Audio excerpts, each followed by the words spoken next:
৬,০০০ টাকা ছেড়ে দিয়ে কেরালা থেকে চলে যাচ্ছি তামিলনাড়ু। এই কোম্পানিতে আমাদের কাজ করতে অনেক অসুবিধা হচ্ছে, অনেক সমস্যা আছে। তোমরা ঠিকই শুনতে পেয়েছো, আমরা ৬,৫০০ টাকা ছেড়ে দিয়ে কেরালা থেকে চলে যাচ্ছি তামিলনাড়ু।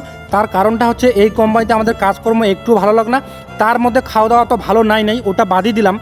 তার মধ্যে মেন সমস্যা হচ্ছে পয়সা কড়ির। এই কোম্পানিতে পয়সা কড়ি ঠিকমতো দেয় না। আমাদের মালিককে আমরা ফোন করে বলেছি আমাদের বাড়িতে সমস্যা আছে, আরও 2 ভাই মিলে আমরা ৬,৫০০ টাকার মতো পাবো, সম্পূর্ণ টাকাটা ক্লিয়ার করলে ভালো হয়।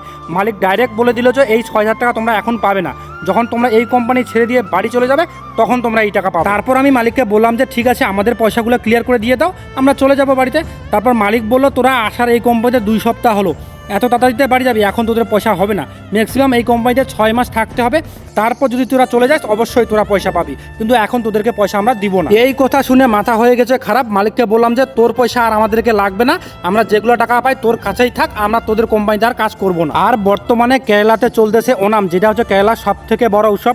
হিন্দু, মুসলিম, খ্রিস্টান, বৌদ্ধ সবাই একসাথে মিলেমিশে পালন করে, নয়া নয়া জামা কাপড় কিনে খাওয়া দাওয়া করে, কেউ কেউ আবার ঘুরতে যায়। এই ওনামে আমারও কিন্তু প্ল্যান ছিল যে এই ওনামে আমি ঘুরতে যাব কন্যাকুমারী। হলো আর কই, মালিক যতটুকু টাকা দিয়েছে তার মধ্যে বেশিরভাগ টাকাই বাড়িতে পাঠিয়ে দিয়েছি, হাতে মাত্র 500,000 টাকা রেখে দিয়েছি। এই 500,000 টাকা দিয়ে কি কন্যাকুমারী ঘুরতে যাওয়া হয়? যাই হোক, পৌঁছে গেছি তামিলনাড়ুতে। প্রথমে এসেছি ত্রিবন্ধপুরম থেকে তামিলনাড়ুর বাস ধরেছি, ওইখান থেকে চলে আসলাম নাগারকোল থেকে আবার 2 ঘন্টা রাস্তা। বলা যায় যে আজকে সারাদিনটাই বাসের মধ্যে গেছে।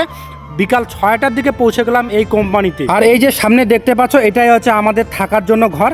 বর্তমানকে কয়েকদিন আমাদেরকে বারান্দায় থাকতে হবে, তার কয়েকদিন পরে নাকি মালিক আমাদের জন্য রুম বানাই দিবে, থাকার জায়গা নাই বলা চলে। যাই হোক, চলে আসলাম যেহেতু তামিলনাড়ুতে, কালকে সকালবেলা আমাদেরকে কাজে যেতে হবে। আর তামিলনাড়ু এই সাইডে আসার পর মনে হয় যেন কালবৈশাখীর ঝড় হচ্ছে। কালকে আমি সারা রাত ঘুমাইনি, এত পরিমাণে হাওয়া, বাপরে বাপ।